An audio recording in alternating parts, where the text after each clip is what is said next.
To the GSMC Hockey Podcast, presented by the GSMC Sports Network. We're back with our fourth segment of the night, talking top 10 centers in the NHL for the 2024-2025 season. So top 10 centers in the NHL. First off, before I get into this, let's remind you guys that this is a subjective list. This is my personal thoughts. There's not real top 10 centers in terms of points. No. This is just who I think is best. So feel free to disagree with me. I can be wrong. I can admit that I'm wrong. It just makes sense. But for me, these are the top 10 centers. So going into number 10, we have Braden Point, former two-time Stanley Cup champion Braden Point. One of the guys that is still around for the Tampa Bay Lightning from their Stanley Cup winning teams. Guys like Carter Verhaeghe are gone. Steven Stamkos now is gone. Mikhail Sergachev gone. So Braden Point, Nikita Kucherov, Andrei Vasilevsky holding down the fort for Tampa Bay. But this guy is fantastic.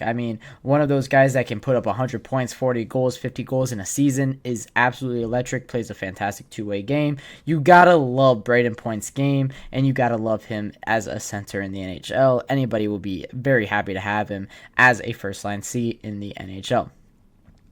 Next up, number 9, Sid the Kid Crosby is not so much a kid anymore. If he was, he'd probably be 1 or 2 on this list. However, he's 34, 35 years old. You just have to understand where he's at in his career. Respect the legend of the game that is Sidney Crosby, but he's fallen off a little bit. You got to understand the regression has come in a little bit for Sidney Crosby. So that is why he's number 9 instead of a little bit higher.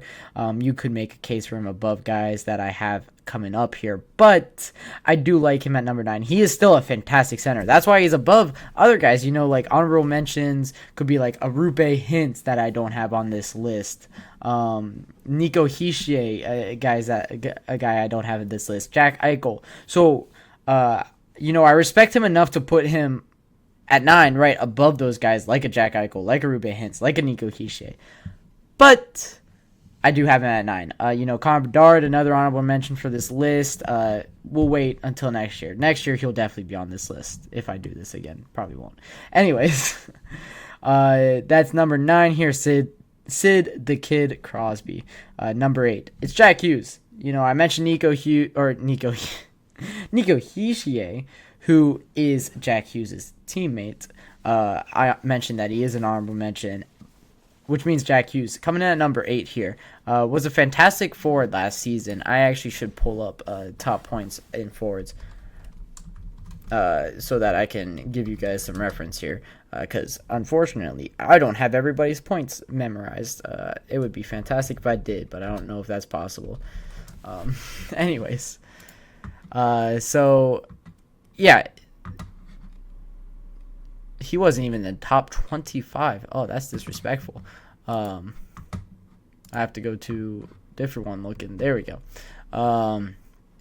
So we had last season for Jack Hughes, number 37 in total points, had 27 goals and 47 assists, but was out for about 20 games in the season. He played 62 games, well over a point per game. So when you look at his pace, that's really like a 87 to 90 point pace, which would put him around, Sebastian Aho, Elias Pettersson, Braden Point, Sidney Crosby kind of territory on this list. That's where the bulk of this, list is, around that 89 to 90 points. So Jack Hughes, a little more disappointing, but you got to understand the situation that was in New Jersey to put this into context. First off, he's 22 years old, so he's only going to get better for next season. And 74 points is still very impressive for 62 games. And it's on a Devils team that was pretty, underwhelming, played bad last season. So Jack Hughes coming in at number 8. Number 7 is Sebastian Aho. I love Sebastian Aho. If there's a takeaway that you guys got to get from me doing this podcast, it's that this kid is fantastic at hockey. This guy, is the Carolina Hurricanes. Helps them out so much. 89 points in 78 games played, so missed 4 games last season. Scored 36 goals. Helped them so much in the postseason. It's just ridiculous. This guy is fantastic. Was 16th, in overall points scored last season. And he didn't have, guys on this list had another guy, right? Like Nikita Kucherov has Braden Point, who's on this list. Nathan McKinnon has Mikko Rantanen, who's on this list. Connor McDavid has Zach Hyman, Artemi Panarin, Mika Zibanejad, David Pastrnak. That's one guy that doesn't really have another person on this list, which is very impressive for David Pastrnak. But he does have like Charlie McAvoy, and he does have other guys that are good scorers. Austin Matthews has William Nylander, has Mitch Marner, who are both on this list. Leon Draisaitl Draisaitl, you could argue, has nobody, but then you look at his power play points and you understand, well, that's where he gets a bulk of them with McDavid. Kirill Kaprizov doesn't have many, but he's a winger. Sam Reinhart has Matthew Tkachuk, has Alexander Barkov, and then you get down to Sebastian Aho, who there's not another Carolina Hurricane in sight. There's Jake Gensel, who only played 20 games for the Carolina Hurricanes.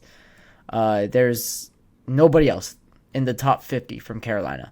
That's why it's so impressive what he does. He is the Carolina Hurricanes. He helps that team so much. Number 7, Sebastian Aho. Mika Zibanejad, number 6. Speaking of players that have somebody else, Mika Zibanejad coming in on this list, he is 42nd. So fell off a lot last season, but he is still a fantastic forward. He played pretty rough in the Eastern Conference Final, but you still have to have faith in him. If he has another bad season, he drops a lot, but he just drops a little bit from last season to this season. I can't justify dropping him down an extreme amount. I feel like that would be a little bit of an overreaction going into a season instead of just. He's still a fantastic player, right? Only a couple years removed of being one of the top forwards in all of the NHL when it comes to points scored. So he still has that in his bag. You got to believe in his ability. He's still a fantastic player. Next up, number 5, it's Sasha Barkov, and he's not going to be on the list for points, right? But everybody knows that. And he is on the list for points anyways. He had 80 points, number 24 overall for forwards last season. He had 24 points overall, or he was 24th overall in points last season, which is pretty impressive. He missed 9 games last season. So when it comes to Alexander Barkov, played some fantastic hockey, but it's not just his points, right? It's not just how many he scores. He is the best defensive forward in the NHL. We saw it last season when he was able to defend a guy like Connor McDavid in a postseason, right? Very, very impressive. He is going to be one of the best players, or he is one of the best centers in the NHL. Coming at number 5, Alexander Barkov. Number 4 is Austin Matthews. I have him at number 4. Well, you just got to look at how many goals he scores. 69 last season. The year before that, hit 60. This guy is, he's just electric when it comes to scoring around the net. He had 107 points. He just doesn't get assists really that much. He's number 4 because the other 3 guys ahead of him are generational guys that are the best players that the league has seen in many, many years. Austin Matthews is in that list, though. It's like a tier. You can kind of see this. It's 4, 3, and 2 are in a tier. Well, like number 1's in a tier. 2, 3, and 4 are in a tier. That's tier 2. And then 5, I would say 5, 6, 7 are 5, 6, 7, 8 are in a tier, and then 9 and 10 are in a tier together.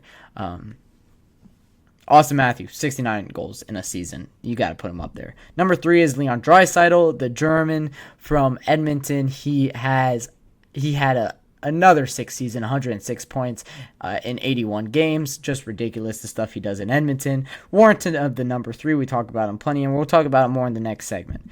Number 2, Nathan McKinnon gets number 2, coming off of a Hart Trophy season.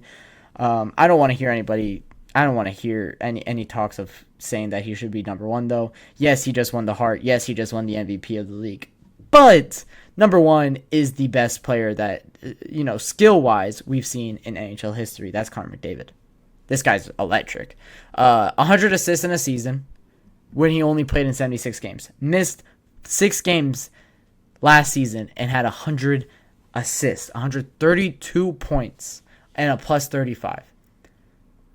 just ridiculous. Just absolutely silly stuff that he did last season. And then went on in the postseason, taking his team to Game 7 of a Stanley Cup final, almost winning a Stanley Cup final after having elite performances in Games 4 and 5. Connor McDavid, number 1, breaking Wayne Gretzky's assist record in a postseason. A Wayne Gretzky record being broken warrants you of a number 1 spot on a power ranking. So that is my top 10 centers in the NHL list.